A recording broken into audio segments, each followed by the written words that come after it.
लिए तो बाग में जाना चाहिए, वहाँ रंगों की पूरी दुनिया है।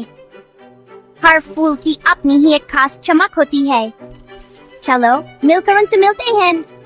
लाल गुलाब हवा में नाचते हैं, मखमली पंखुड़ियों से हेलो कहते हैं। पीले सूरजमुखी खिलखिलाते हैं जब वो ऊपर ऊपर और ऊपर खिंचते हैं सूरज को गुदगुदी करने के लिए। सफेद चमबेली धीरे से टिमटिमाते हैं, सितारों की तरह जो सब्ज पत्त में छुपे होते हैं। और हरी भरी कलियां बाहर जंगती हैं, फूलों की परेड में शामिल होने के लिए तैयार। इस जुई बाग में हर फूल रंगों का गीत गाता है, लाल पीला सफेद।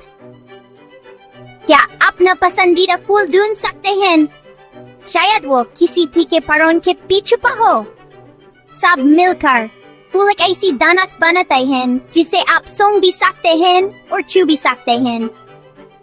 तो अगली बार जब आप कोई बाग देखें तो याद रखिएगा, यह सिर्फ कुछ फूल नहीं हैं, ये तो एक रंगीन पार्टी है जो सिर्फ आपका इंतजार कर रही है।